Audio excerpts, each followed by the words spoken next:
everyone. There, I think we're live now.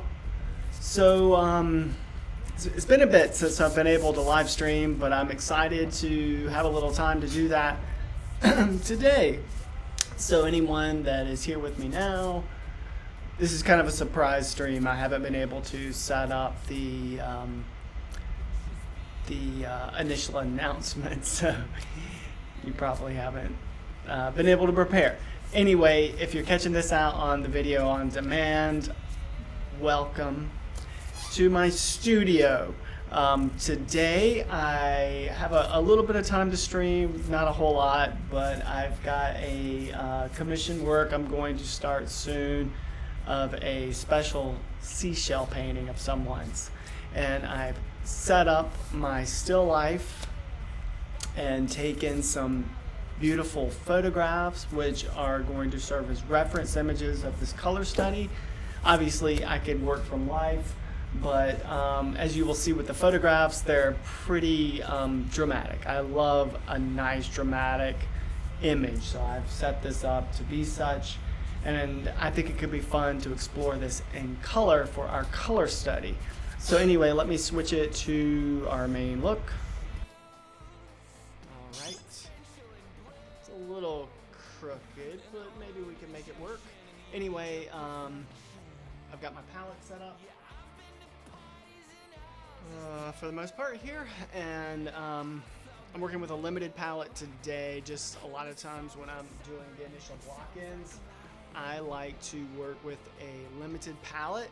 In this case, my limited palette is going to consist of my dark mixture. I don't think I have a camera set up of just my palette, so you'll have to bear with me down here. My dark mixture, which is ultramarine blue and transparent red oxide. That's primarily what I'm going to be using today. I also have some Winsor Newton olive green, and then some of the other typical colors I have on hand. Viridian, obviously ultramarine blue, which I've mentioned, and the transparent red oxide, which I've also already mentioned. I have transparent yellow oxide, yellow ochre, Michael Harding's warm white, and this is lead white, which I need to add a little linseed oil into it, and I forgot to do that. So let me grab my linseed oil.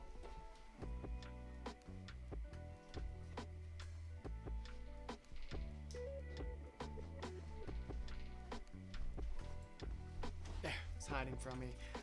Sometimes the paint that you might have in your paint tubes might be a little stiff at times when you squeeze it out, so I like to have my paint at a certain consistency.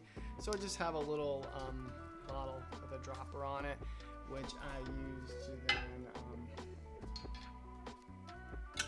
mix the linseed oil back into the paint to get it to a consistency that I like. Just make it a little easier to work with.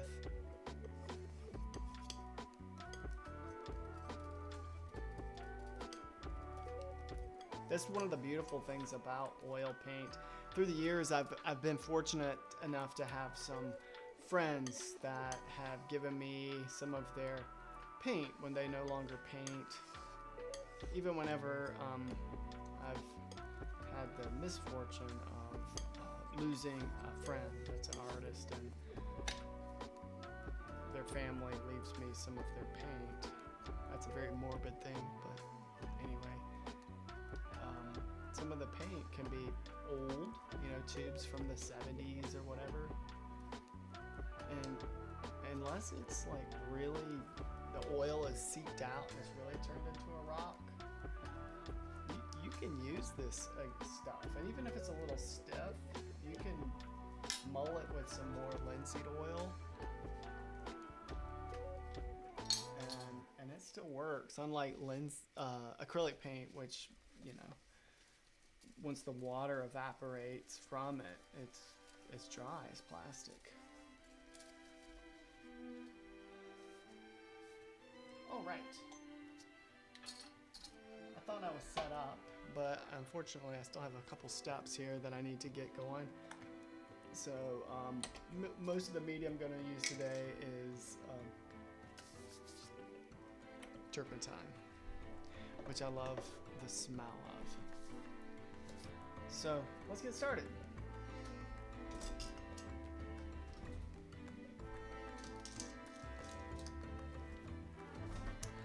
For the most part of this block-in, I'm going to use some bristle brushes. I have a synthetic bristle brush I'm going to use by Trekell.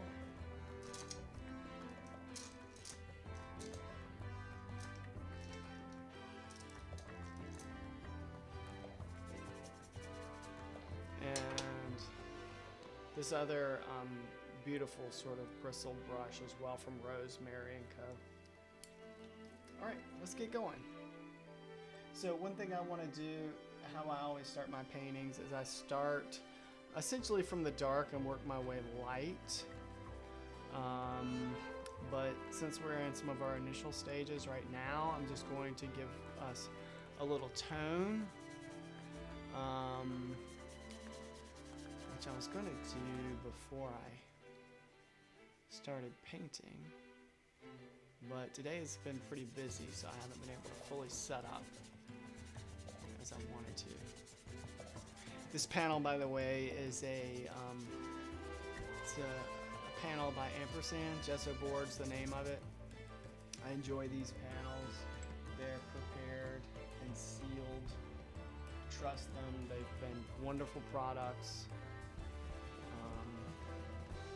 It's like an acrylic sealing and gesso that's on it, so you can use it with acrylic paint, foil paint, whatever. But it's, you know, they're good to go.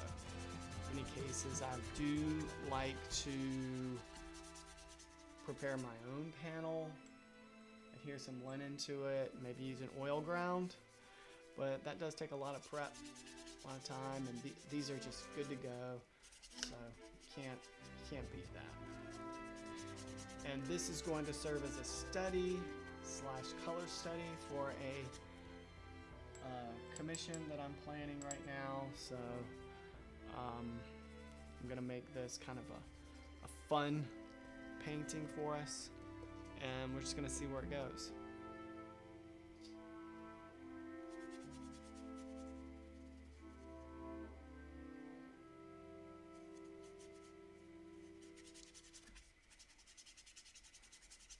Blocking in the darks right now, which is primarily the background, and where I'm going to start.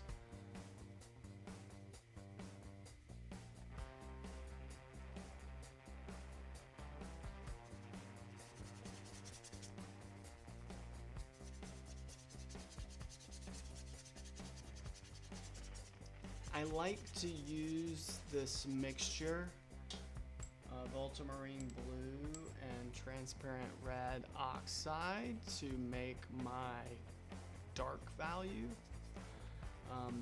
because it becomes rather transparent, obviously, and it dries pretty fast.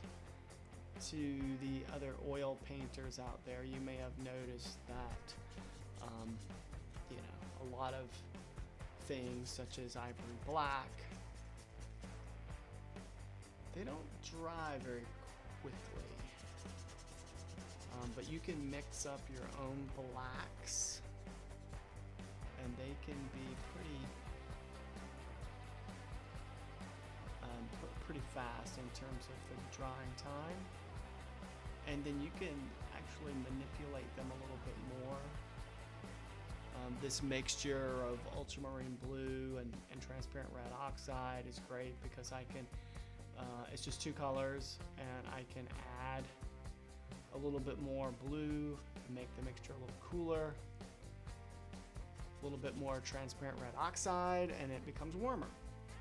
And I actually kind of go back and forth a lot of times in my paintings just with this mixture in the beginning phases to start my painting and lay in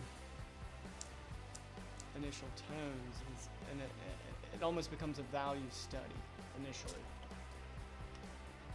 because of that.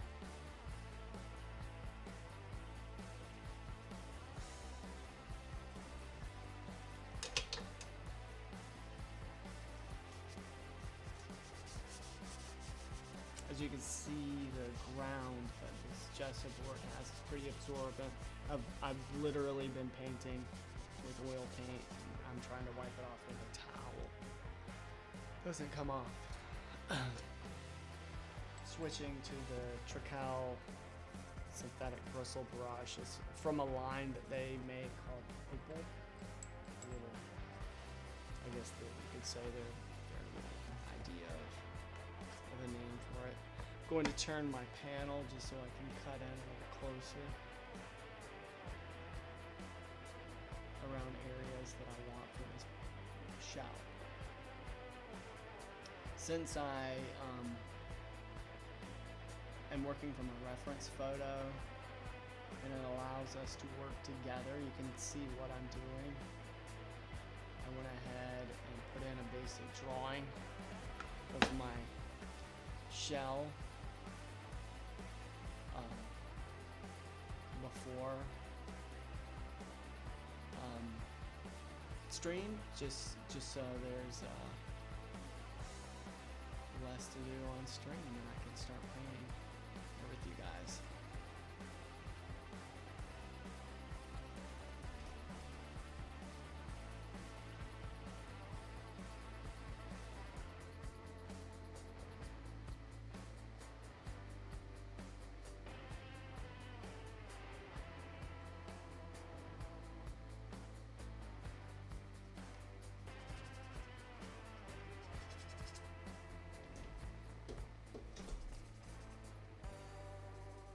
Trying to have a little bit of control, but not too much control at this point of the painting.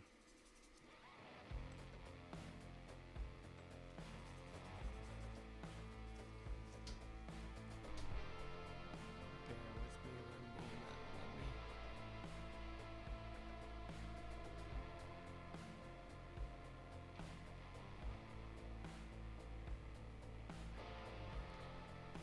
open my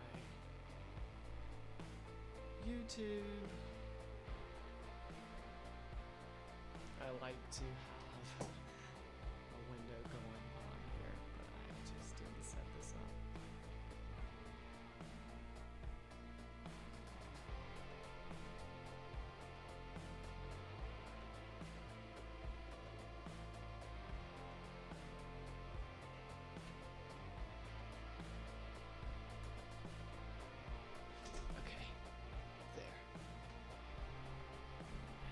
That helps. Okay, great. Okay, sorry about the delay. Anyone that's there, you have any questions, please let me know. Stick.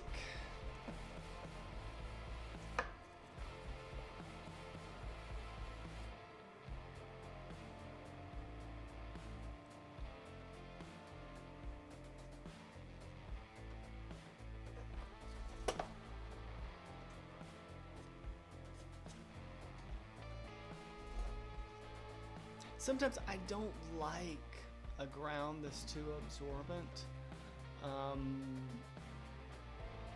because sometimes in the early stages of a painting, it's kind of nice to be able to quickly just wipe things out. You know, like as you're painting, something doesn't work, you don't like it, you get a paper towel, whatever, sponge, and you can wipe things off, and it leaves very little evidence. Actually, like if you're using a good oil ground, a lead ground, sometimes it can work that way. But I don't know, I'm kind of weird because I can actually go back and forth where I'm using a ground kind of like this, super absorbent, and I like it because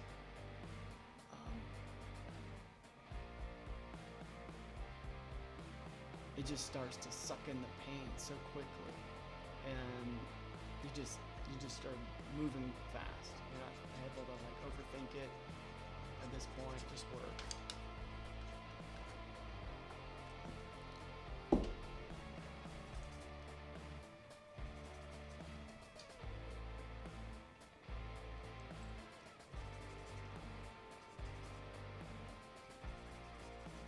And like I said, this is just a mixture of ultramarine blue and transparent oxide.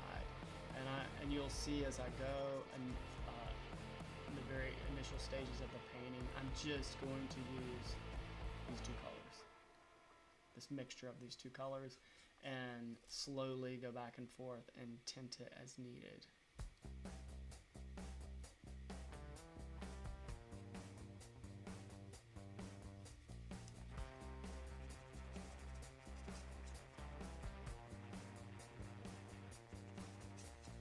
I did a few paintings last year, I guess it was last summer, of these really cool seashells that I had found on a trip to the beach.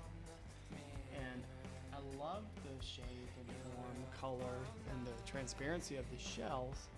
And I decided to do a small series of paintings just of seashells. But I wanted to do them under dramatic lighting, just a single dramatic light source. And I did a few paintings, and someone had seen them and just absolutely loved them. And they had a few very special shells from their own family trips. And they thought it would be really fun to have me paint a couple of their shells. So anyway, this shell I'm working on right now is one of those it's one of the shells. And I'm honored to do that, and it's kind of fun. They've given me a license. They just said, do your thing, make it fun and dramatic. So it's what we're doing.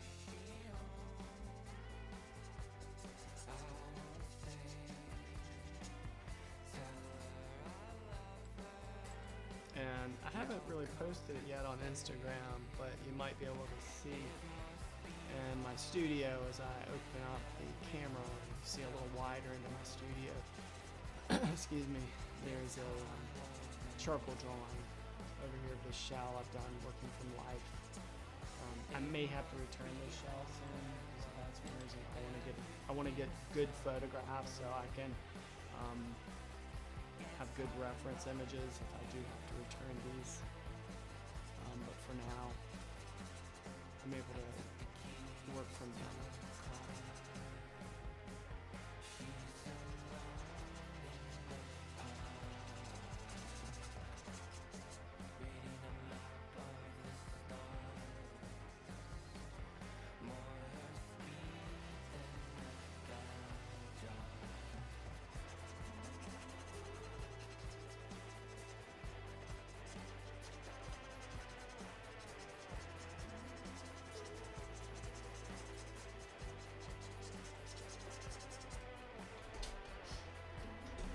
This ground is so absorbent that you probably see at first when I did an initial wash, it just was sucked in the paint, went it in pretty good, and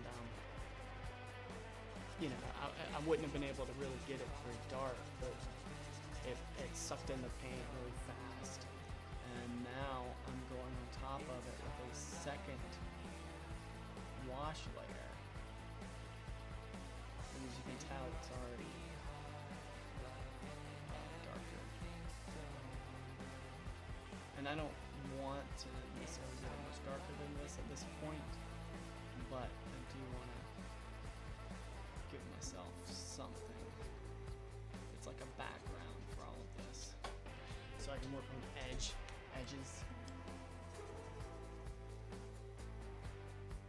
Work with soft edges.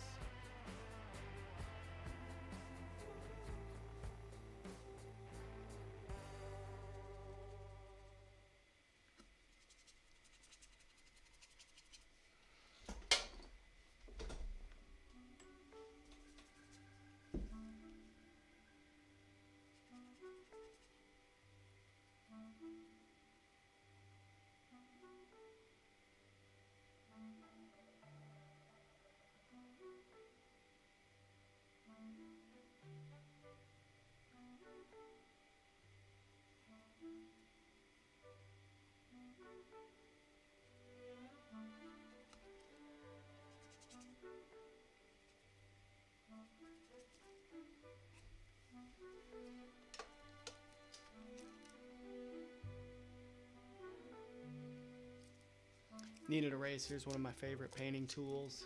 So you could easily kind of wipe out an area if necessary.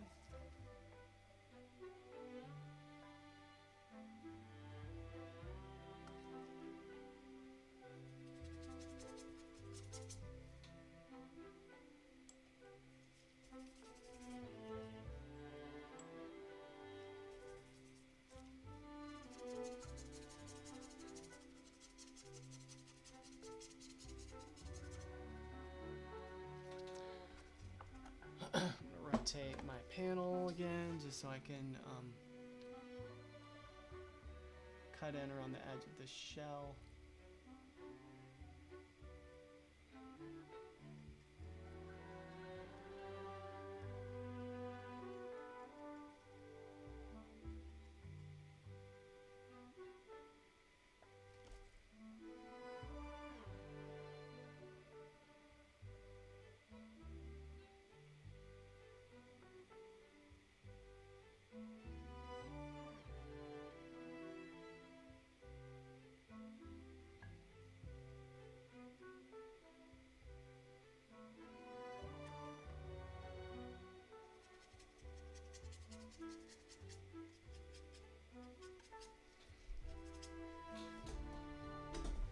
It's a really nice dark color that this makes, this mixture I've been telling you.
A good start for the shadow area. Obviously, we'll come back and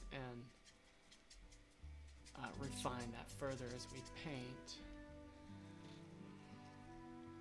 We add a little bit more into this negative shape that you see behind the shell that it shows. Okay, so that's some of our background I wanted to block in.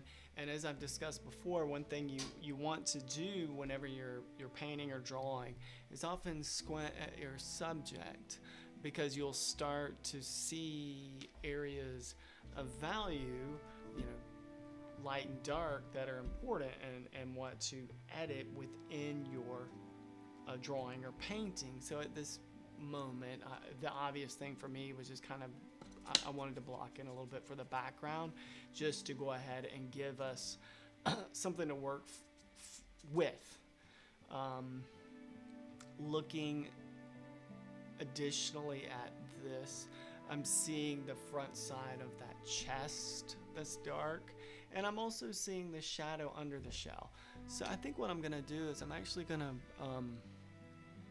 go ahead and hit the shadow area under the shell. It's kind of close to what I've been putting in for the shadow color of the background, so that's easy enough for me to do.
going to start to tint my dark a little bit. I know I've told you I usually add ultramarine blue and just kind of tint back and forth, but since there's a lot of this sort of turquoise color that's hitting the shell, I'm going to add that to my shadow color here.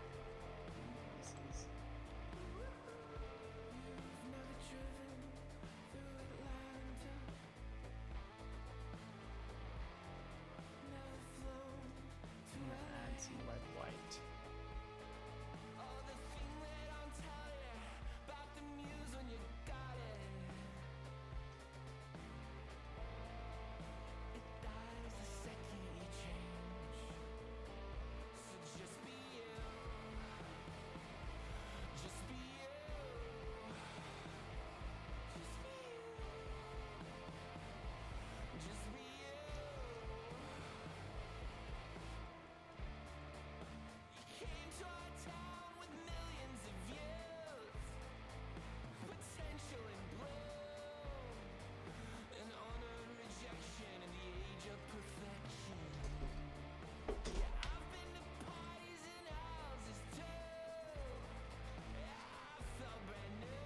Trying to keep things thin at this point with the paint.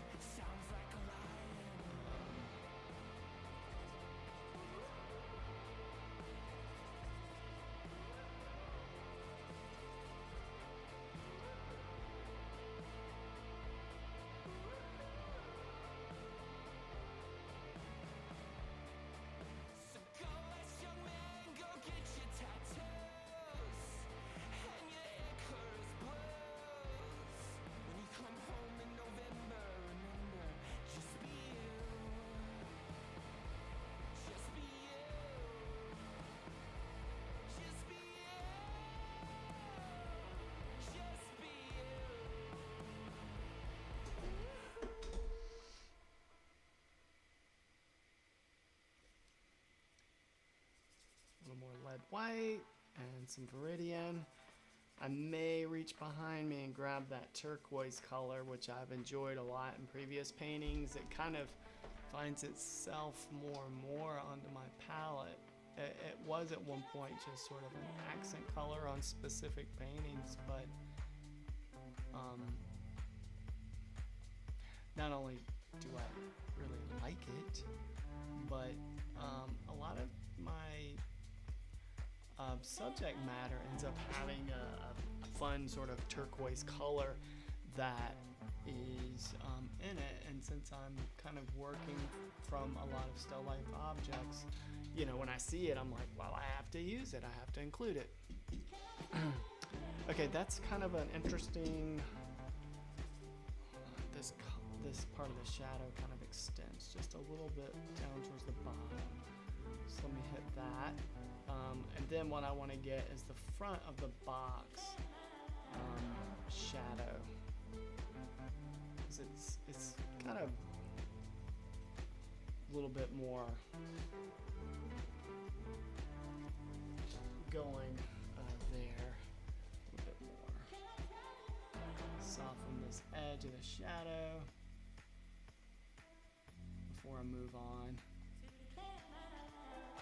As I often like to say, like I want to finish my thought when I'm working on an area in a painting. Okay, that's pretty good. Let me rinse my brush. Anyone have any questions? Feel free to throw them out. Happy to answer any questions while I'm working. Okay, so looking at this this box, that's kind of the next sort of shadow area I kind of want to block in. It's again, I'm using our shadow color. I'm mainly going to focus on that, and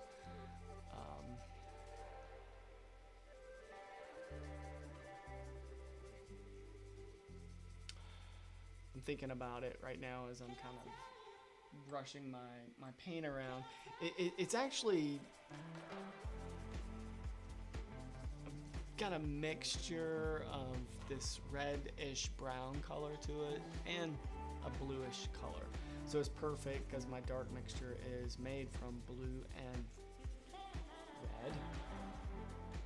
So what I'm going to do, as we know, cool colors move back in the space and warm colors move forward in space. So what I'm going to do for now is I'm going to add a little bit more of that transparent red oxide to my mixture.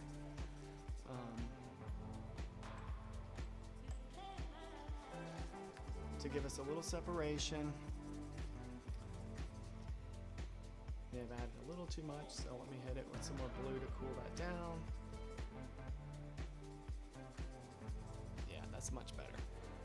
And once we are actually going into final layers on this painting, we probably will be scumbling along some more colors to give that more interest, because you can kind of see in our source material there, that reference photo I'm giving you guys to look at, you can kind of notice that it's got a lot of subtle modulation.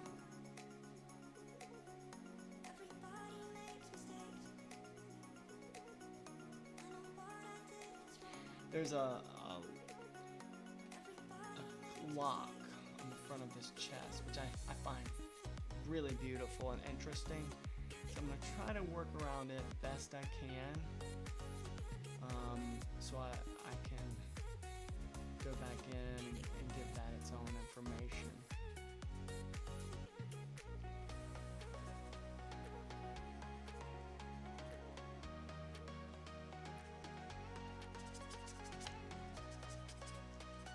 There's a line on the front of the chest where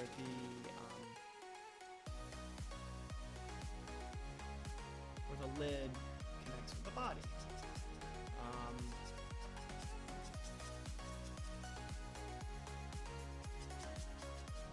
And I'm not going to worry about that too much right now. Like I can just put in a little bit of paint and go back through and try to pull it out with a scratch out tool, or obviously go on top of it with paint later.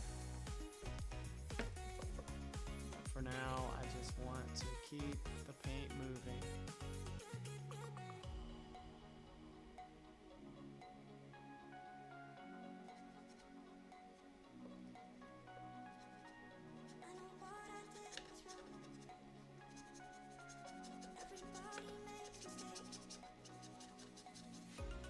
Squinting is one of your best tools, techniques, whatever you want to call it, as an artist in your early stages, whether you're drawing or painting. You can look at your subject matter, whether you're working from a still life or a model, you're doing a portrait. It's just squint. You're going to reduce things to basic value relationships. And that is kind of what I do initially when I'm blocking a painting, is just keep it simple. Value relationships.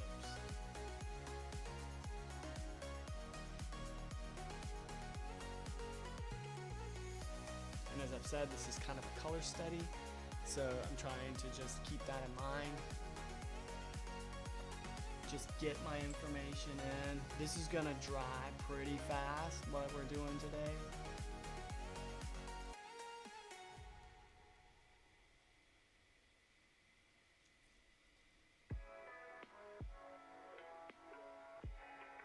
A lot of people like to work with dryers and oil paint, and I'm not trying to talk junk about that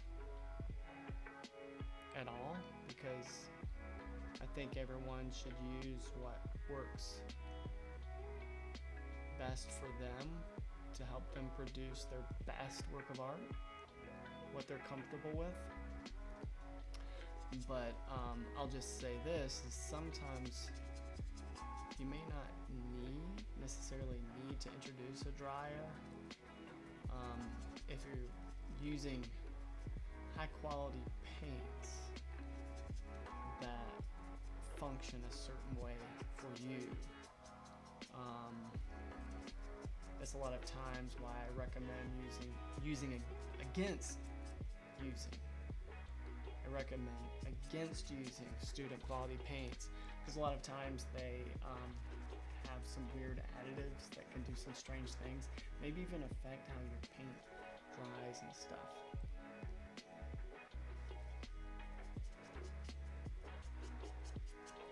Right now I'm trying to paint around that little clasp, not obsessing over it.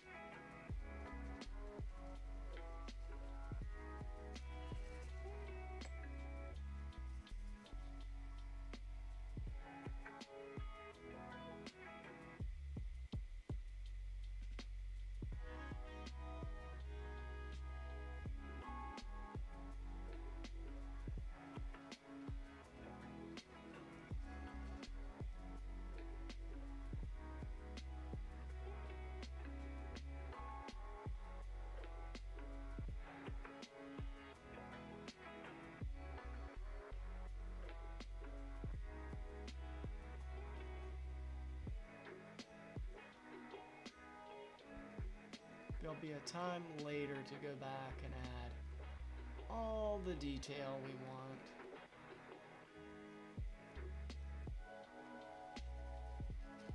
But if the placement of things is wrong, then the detail won't matter.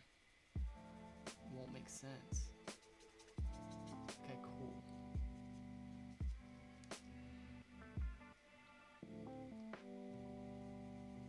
The clasp is pretty much in shadow, just like the front of that box. So I plan on just kind of painting it in with subtle elements of highlights.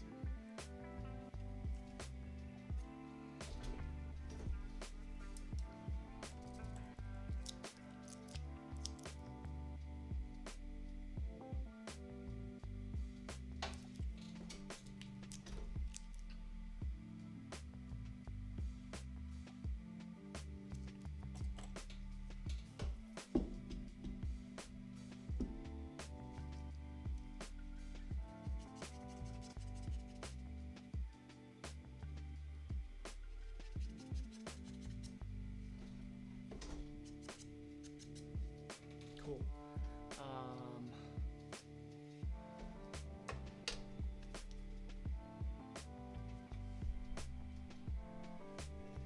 I'm just trying to think through some of that front of the box, if I want to worry with that at all at this point, adding any more information, and I think I'm going to make the judgment call that I am not. It's easier to work from front to back in a painting, and obviously that is one, well, that literally is the front. I'm scraping down a little bit of areas of the surface that might be a little kind of thick, a little wet still. It's nice to kind of scumble your brush over it to just kind of break it up so it doesn't dry with too heavy of an edge.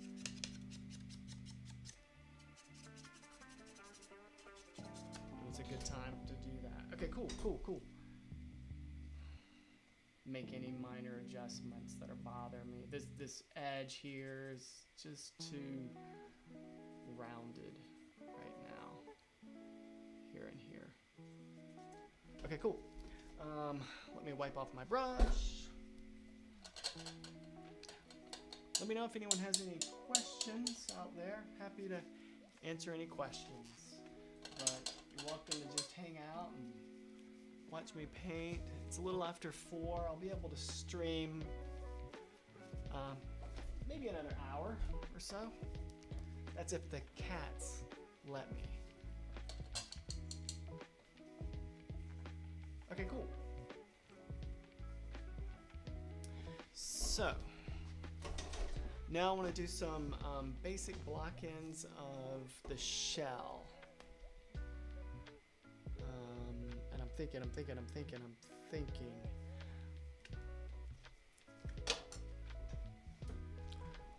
excuse me 1 second. I'm gonna grab that tube of paint I mentioned.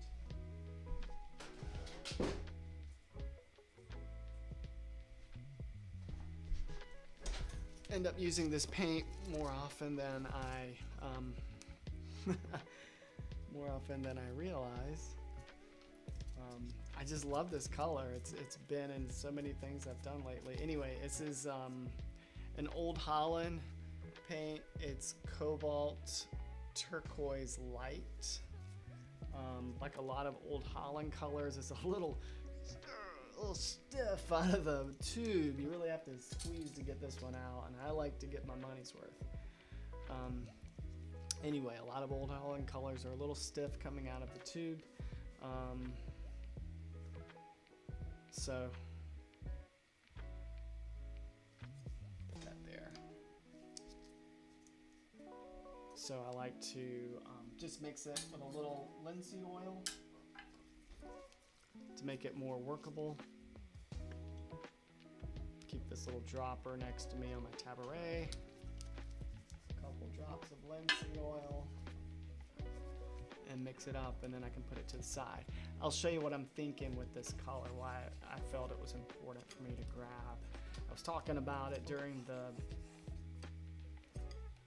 box, and this is going to be a kind of an important color. It dries pretty fast, and I'd like to think that's because of the cobalt in the paint, but it could be some sort of additive that Old Holland has put in. Hopefully not, but I've heard some questionable things at times. But I love Old Holland paint. Okay, that usually has a spot right there on my palette. Wipe off the palette knives and put them right there until I need them. Okay, so what I was thinking, why I felt it was important to get that out, is there's an area on the shell where the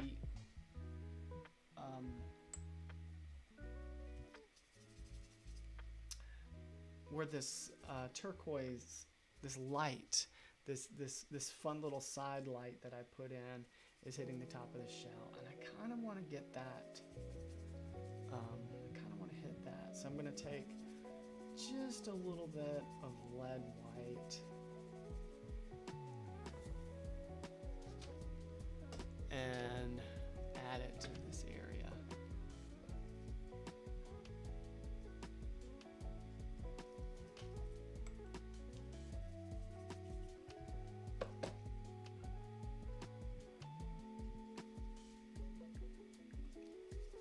Add more lead white. Okay.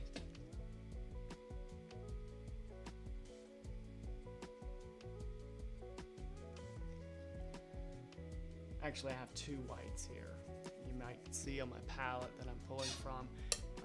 There's a warm white by Michael Harding and then a lead white. And I like to have both in my palette. Sometimes I will mix the two together. Lead white dries much faster than titanium white, which I like, and that's one reason I like to use it. But also its tinting strength isn't as strong. So at times when you want to make subtle color shifts, it does a wonderful job. Unlike titanium white, which, you know, you put a little bit into a color and boom, it takes it up several notches.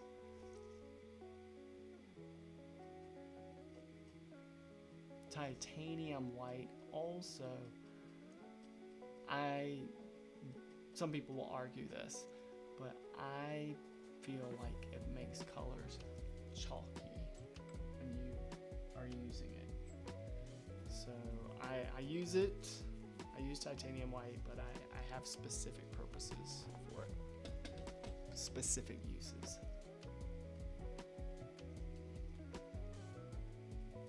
But anyway, that's what, long story short, that's what I'm doing with this turquoise that I've mixed up on my palette. Fun reflected light here.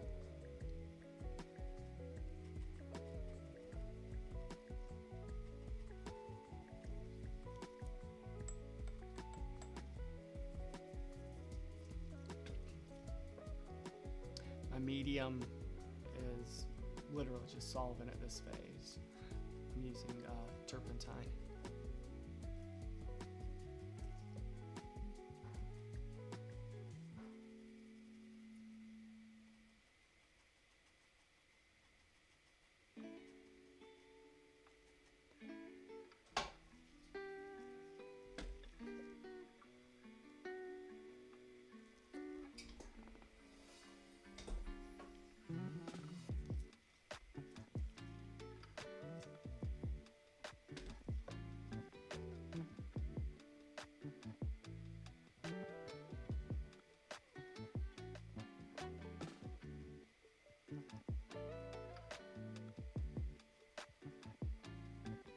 Let me know if there are any questions. Happy to answer any questions. But if there aren't any, it's totally fine.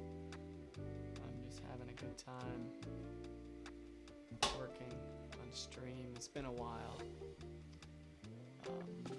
I had to finish work for my last exhibition, and that really became kind of a time crunch, so I wasn't able to stream as much as I wanted, and then my wife and I got sick.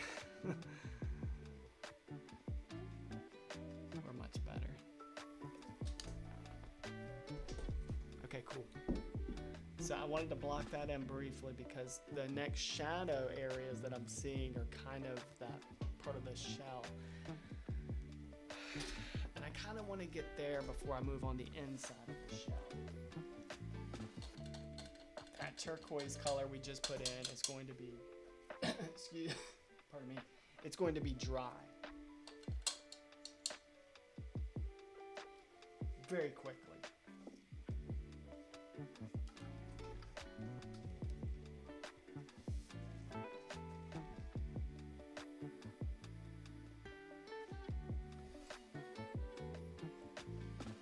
Okay, we're going to move back into the shell now. I'm going to use our shadow mixture that we've been working with.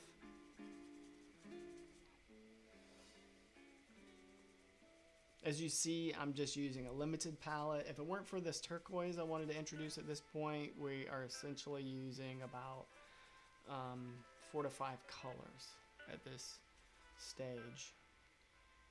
I'm going to introduce transparent yellow oxide into our shadow mixture.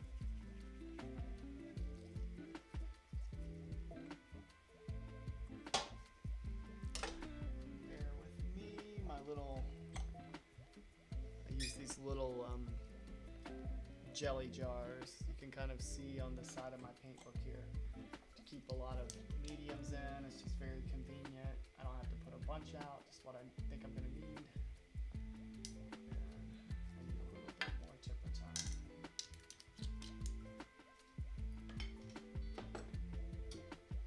Goes there. Okay, cool. Back to work.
lightly stumbling in a lot of these shadow colors, but there's a couple places while I can, I'm just hitting with a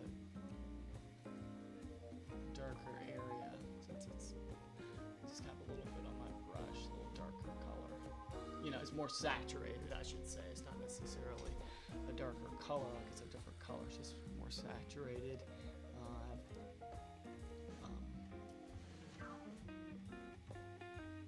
Less solvent in the paint, so it's allowing me to just kind of put it down, move on, which is kind of nice.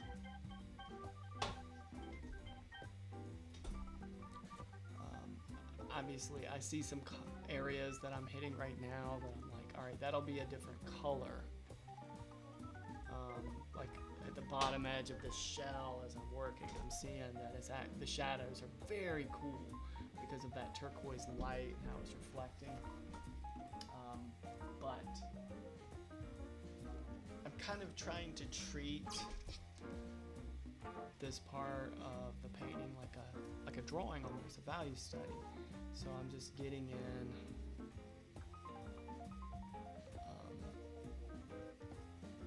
some shadow tones, essentially, and then I'm gonna go back when we're actually like get into the painting. I'm gonna put in some fun colors and all. But right now, this is essentially part of the block in.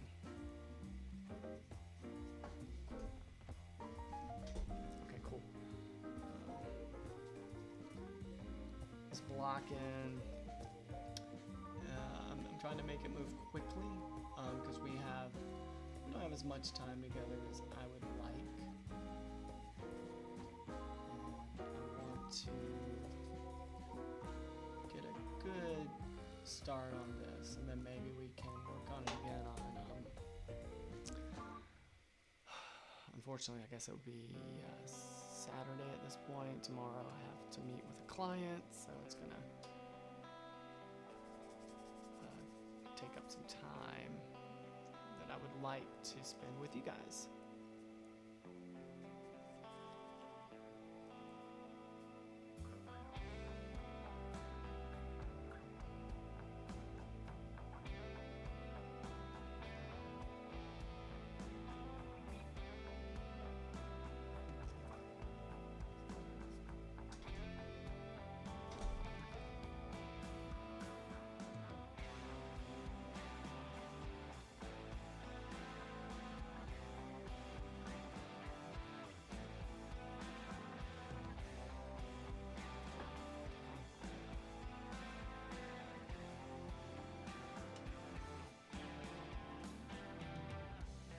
Alright, now I'm going to introduce some more white. And some transparent yellow oxide.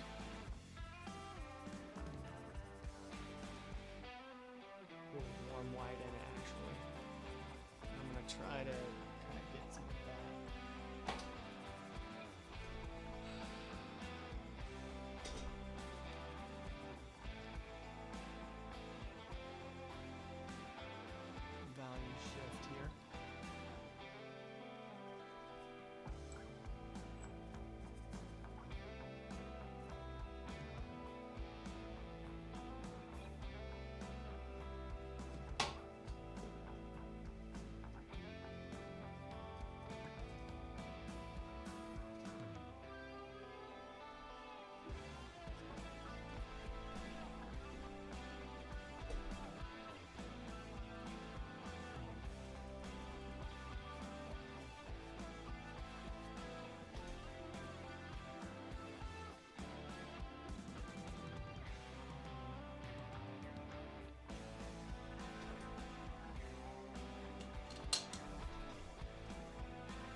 yeah, like I was saying, I'm gonna hit some of this front part of the shell. I want to get into the interior of it next, but I kind of want to get some of this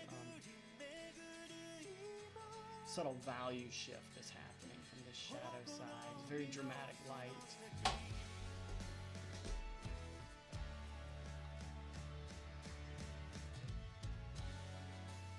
There's a lot of very interesting things happening with color on this shell, and that's one thing that's drawn me to it, and I think it's could be why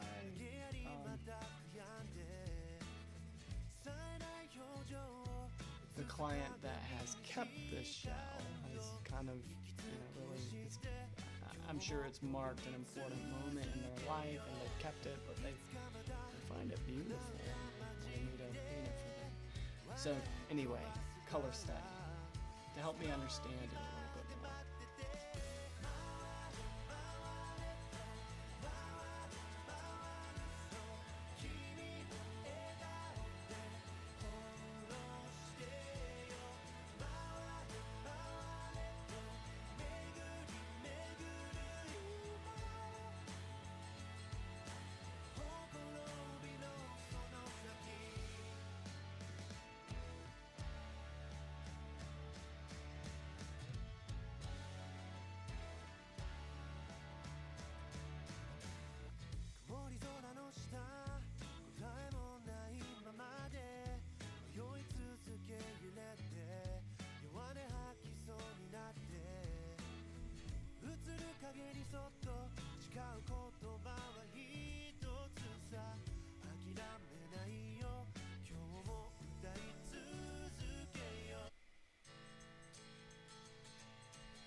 Change the music, that was kind of wearing on me.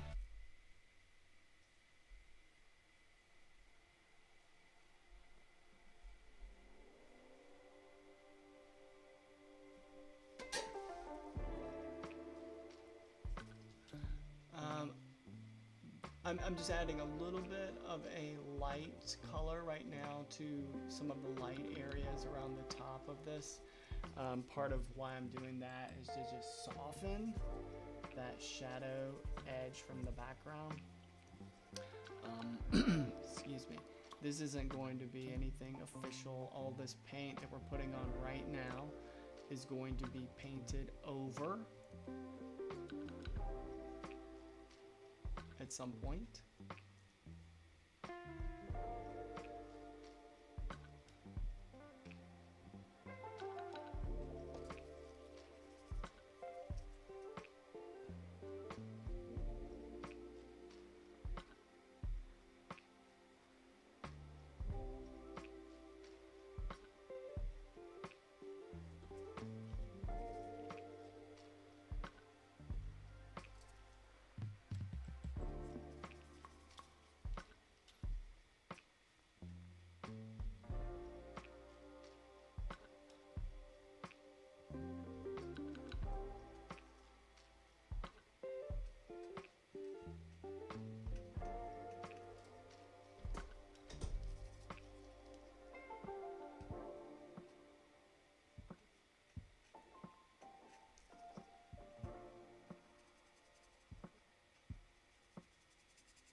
This light color that we have, so I'm just going to go ahead and scrape it in. We're going to cover it up by the interior of the shell, which is very, very warm, but just going to block this in for now.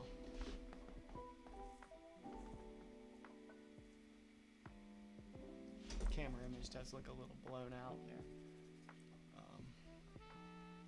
Working on getting an upgrade for the stream camera, and hopefully I'll be able to do that soon. So we'll have a little better quality on the image that you guys are seeing on stream, and then I guess also with the VOD. I'm very excited about that because I like things to be of a certain quality. So it drives me nuts when I'm like, oh, it should look better.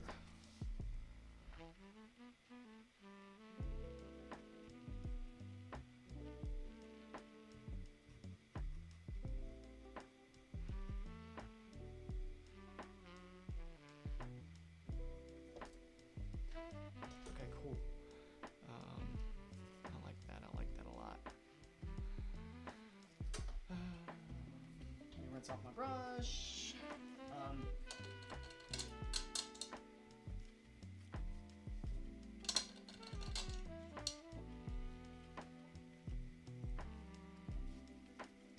So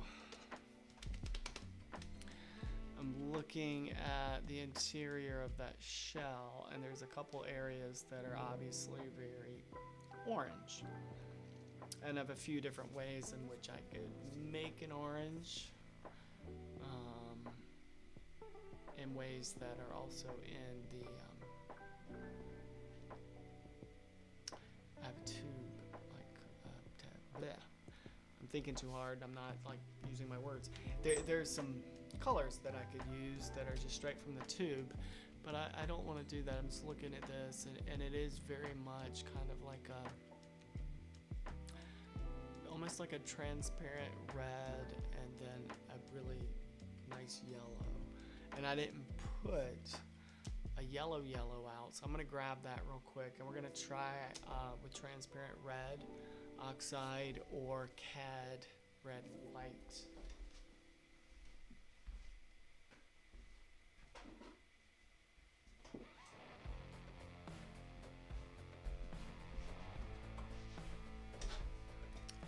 Okay, yeah, Cadmium Yellow Lemon by Michael Harding. I'm gonna put that down now.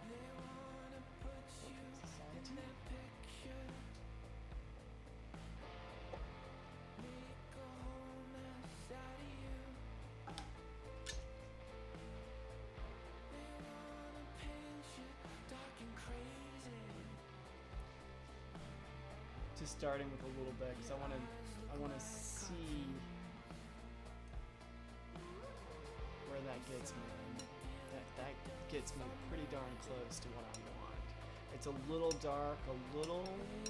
I mean, it's saturated, but once we kind of thin it down with some turpentine to block it in, it's going to dilute it. But I still feel that I want to add some more CAD Yellow Lemon, and I might add some red light. Red light first. CAD Yellow.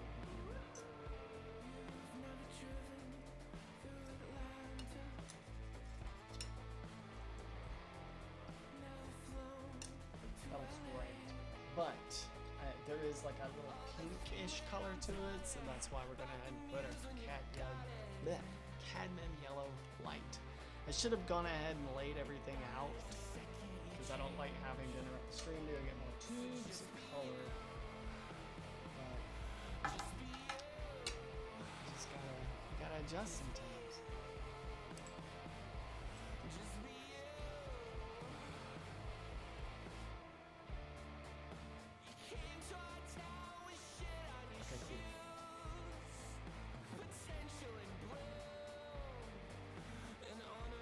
Cats are swarming.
good. Add a little more lead white to our mixture. Just wanted to get that edge well defined, and then we'll go back and blur it, obviously. It's amazing the amount of work that you'll put in sometimes just to undo it.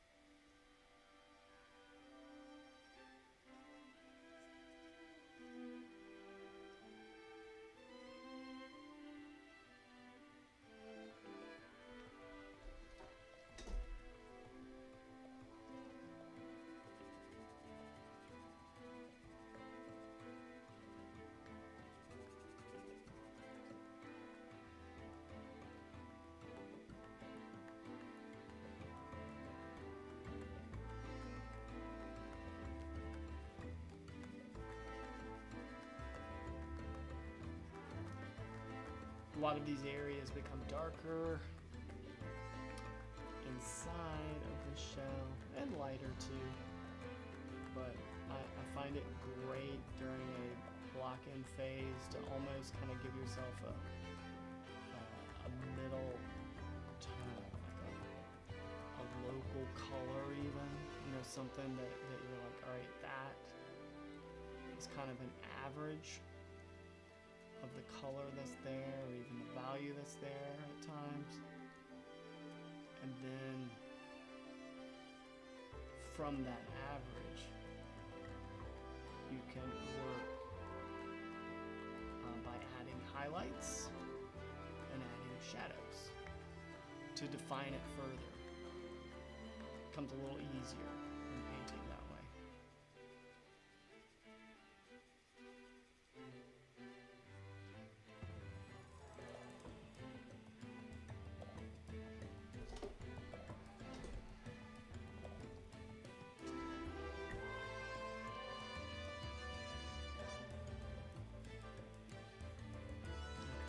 Pretty good. What I'm doing now is just sort of softening it.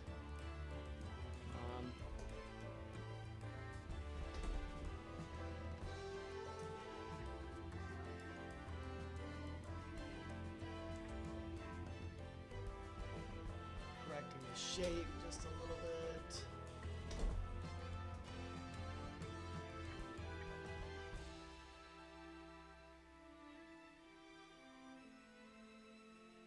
I'm going to let that kind of soak in a little more, and then I'm going to definitely lighten that and break up that edge. But I want the paint to just do a little bit of work on the ground, kind of evaporate a little bit.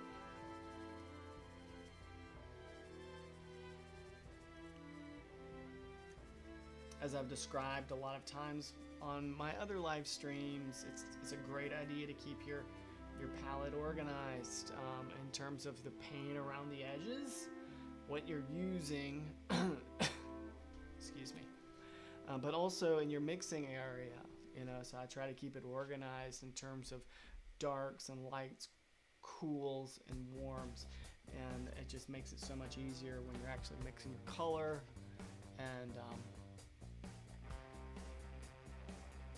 painting, because you know where to pull the paint from.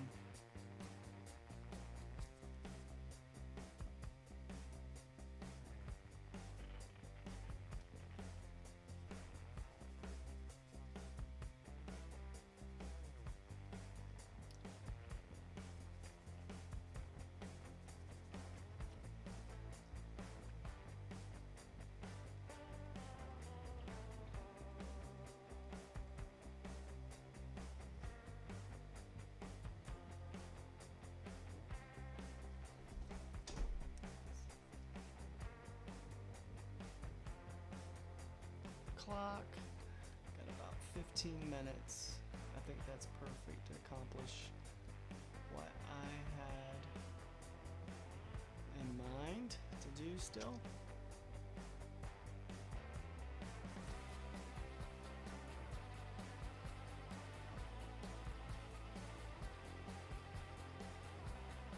See what I mean? Like working with an average color, or whatever you want to call it, like a local color, sort of a middle. Now I can get this shadow area that's a little bit more saturated and darker, that is along this top area of the shell, and add that, and it just blends in and works with that mid value and the middle color, the average color that I have previously established. A lot of words for that, a lot of names. You can call it your local color a lot of times.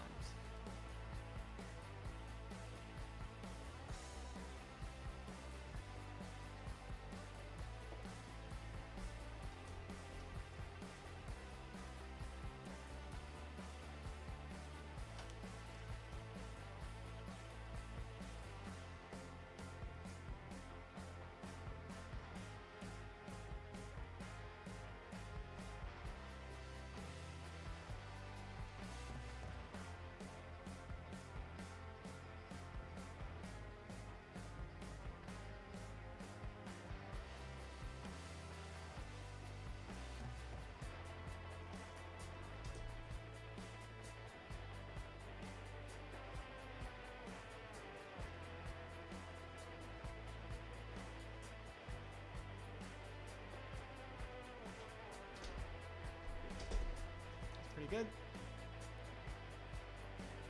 I want to kind of soften it just a touch with that top area.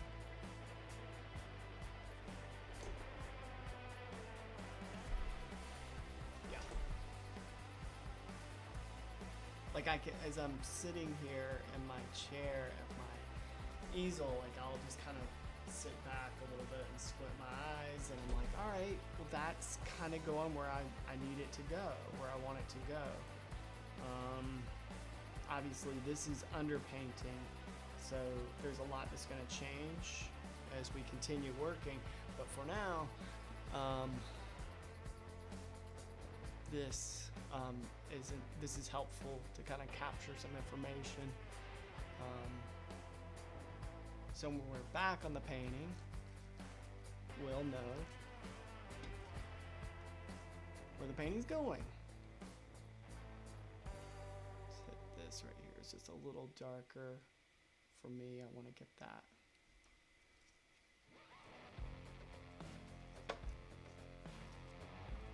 Something must be going on with this playlist, because it has already played this song like twice.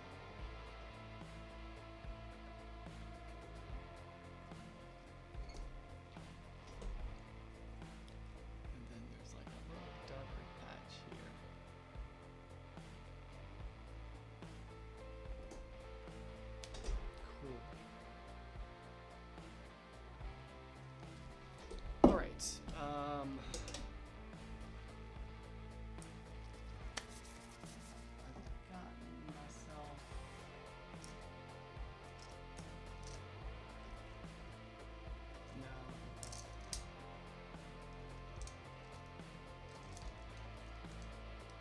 here we go. I want to soften this area just a little bit in front of the shell.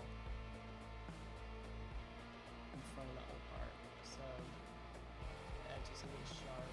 So just using a short-haired bristle brush, just pull along with that, and that looks pretty good.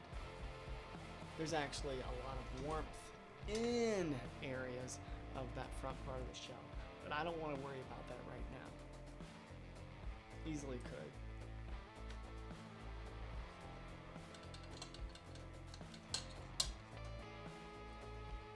Brush.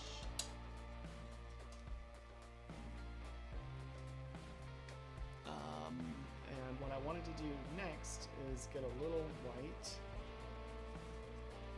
and get kind of a cream color and add it into our interior of the shell.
Now the other part of the interior of the shell here is actually not as warm.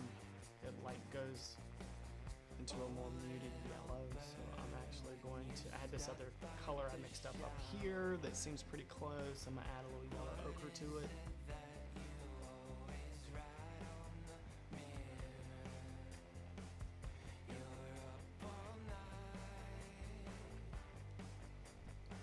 Add a little warm white with it.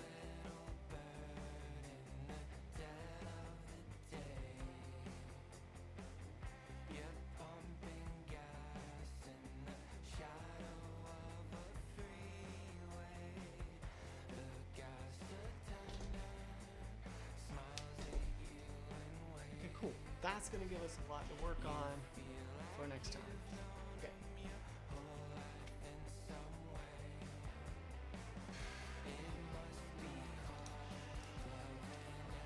Hold on, folks.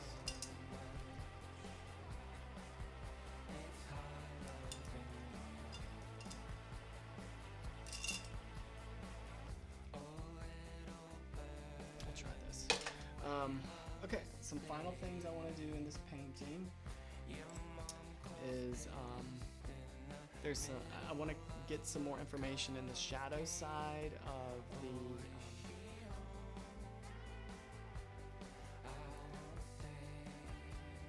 shadow areas of the shell up there where it's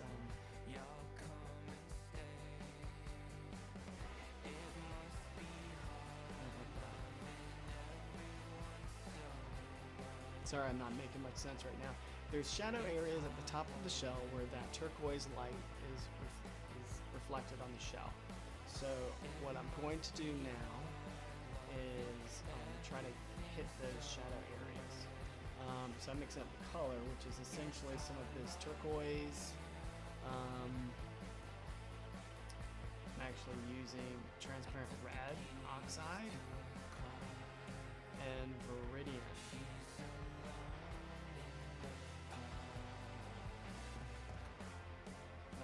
Looks pretty good, at least for this part of the painting.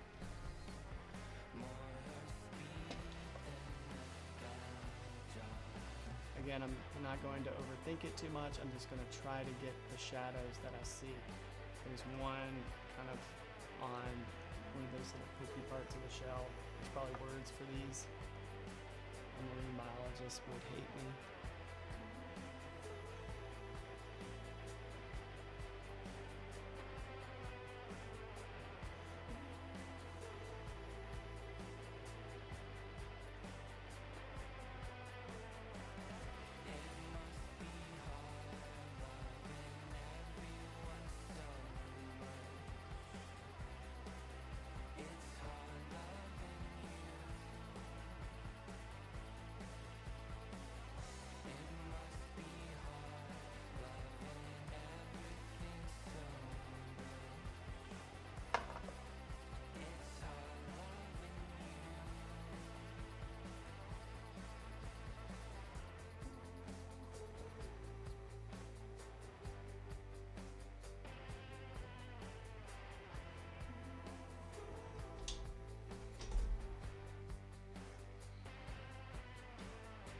Trying to pace myself because I want to be able to kind of meet my goal, so I keep looking at the clock.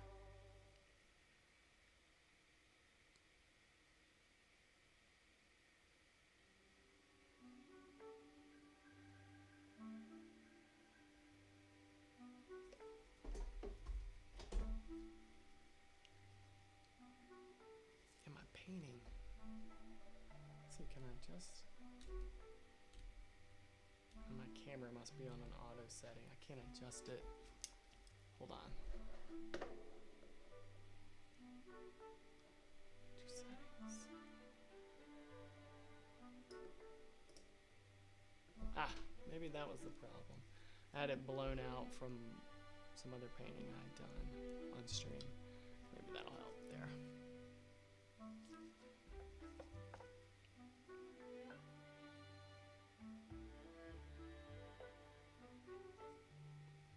But hopefully I can get a new camera soon for stream, and that'll fix a lot of these issues, things that just don't look good enough to me.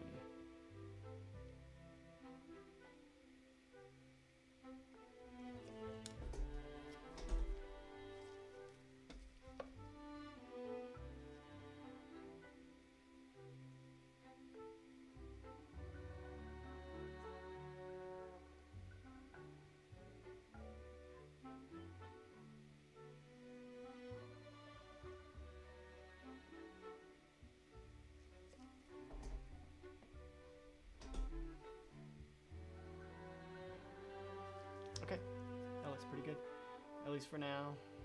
There's a couple shadow things that I'm seeing that bother me. I'm just gonna correct those while I'm in this area. I'm not gonna spend much time on it. Mall stick is trying to mess with me.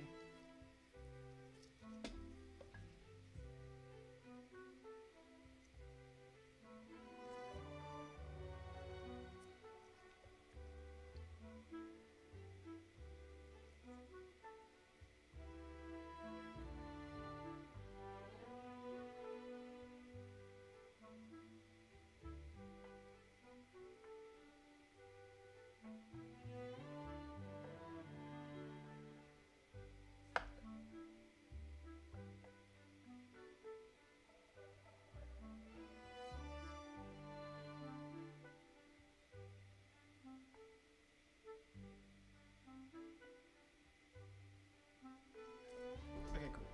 I'm gonna have to stop on that for now, just because I'm going to obsess over that longer than I should, and I want to meet my little deadline I have. Okay, so next, last thing I guess you could say is I just want to be able to hit the top of this box, which is this beautiful turquoise sort of color. Oh, I didn't clean this brush well enough. Hold on.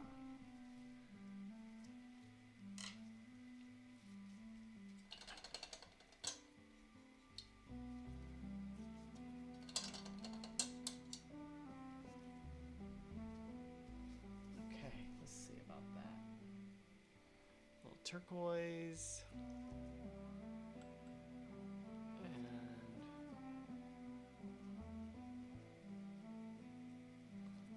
Add some Meridian. I'm running out of room on my palette, that's why I'm working on this side. Those of you that are taking notes are probably thinking, oh my god, he is working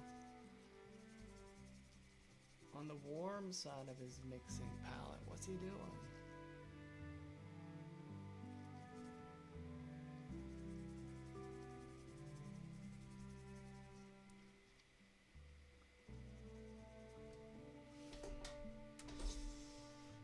That color either.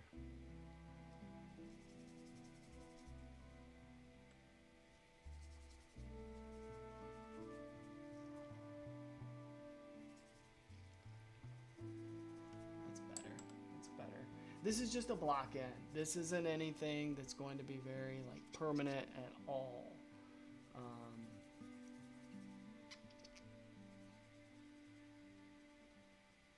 Here, I just want to get some color down, soften it. I might give ourselves a little information where the clasp is of that chest, and then that'll be it for today.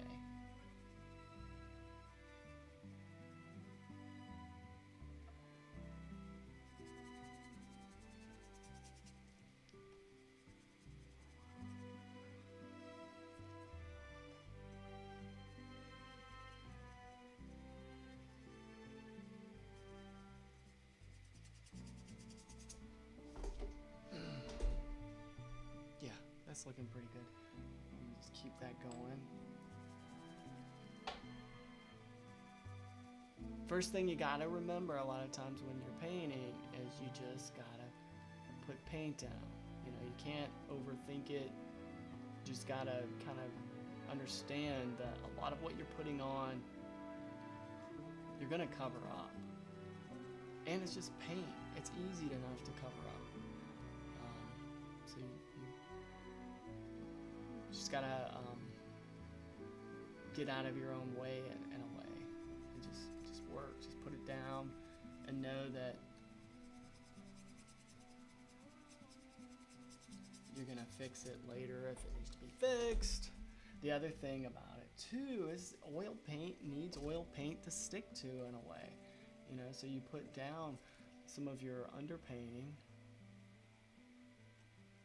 and then when you come back, it's like it takes your paint better. It's actually a good thing. It's nice to add some layers as well. Oh, here comes the first cat. They're telling me it's time for dinner. I mean, when I was in college, and for years after college, making that first mark on a painting, and I don't mean the first mark of the painting ever, I mean like sometimes the first mark of the painting in your studio process for the day, for the night or whatever, is like the hardest mark to make. You know, like I would come in my studio, I need to work on my assignment for school or a commission or whatever. I'm like, all right, here I am. It's been a long day. All I've wanted to do is get in here, and now I'm finally here. And making a mark is impossible. And one of the things that I would do that was like dumb, but actually very helpful for me back then, is I would I had a couch in my studio, and I would just kind of sit there. I'm looking at my painting, and I'm trying to convince myself to get to work, and I would take a brush that was sitting near my tabaret with my palette on it, and I would just dip the brush into a glob of paint.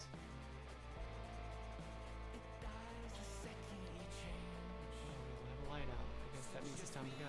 Anyway, I would then throw the brush with the glob of paint at my painting. And then, you know, obviously I messed up something that I've been working hard on, so I'm like, oh crap. So then I have to get up off the couch and now fix this area that I've screwed up, you know, whether that's wiping it out or working back into it or whatever, you know, it's important. Regardless, my point is I'm doing that, next thing I know, like 2 hours have passed and I'll be working. So, point is sometimes you just have to,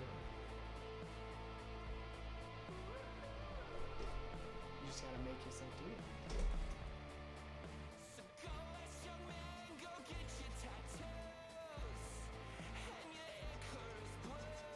I'm gonna add just a little bit of this to this because I know it's gonna have some color there. I'm gonna obviously fix it later, but it kind of gives me something to, as a point of reference for this chest to have some of this here. I like that. Oh darn it! I don't like that though. That's what I don't like. Okay, cool. Okay, wipe off my brush, and then there's literally 2 things for me to do. And then I can feed these cats that are about to revolt.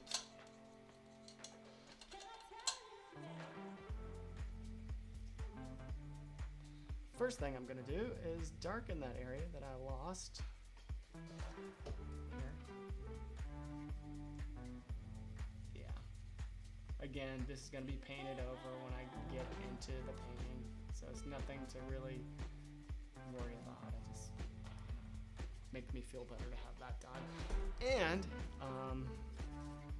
I need to put some information over here for what this clasp is. Again, I'm not gonna overdo it. I'm not gonna overthink it. What I'm doing is I'm just getting a slightly warmer, slightly lighter version of our shadow color. And I'm just gonna scumble it into that area. And since I put no paint there already, yet, I mean, as you can tell, it was like super absorbent, you know, like I had a decent amount of a thin down layer of paint, and I go to hit it, and it's like, it just sucks it in, and doesn't allow you to scumble much. And I like to do a lot of scumbling in my early phases of the painting.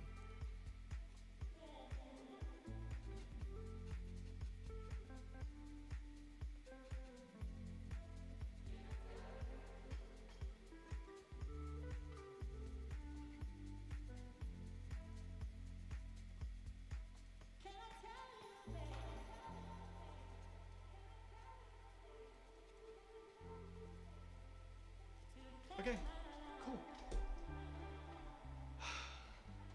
That looks pretty good for the first day of the painting. We worked about, I guess it was an hour and a half on this, and that's pretty decent. I wanted to get a little bit more done, but I had a feeling we'd get about this much done, which I'm happy with. Okay, well anyway, those of you that are there, that have hung out with me, I really appreciate it.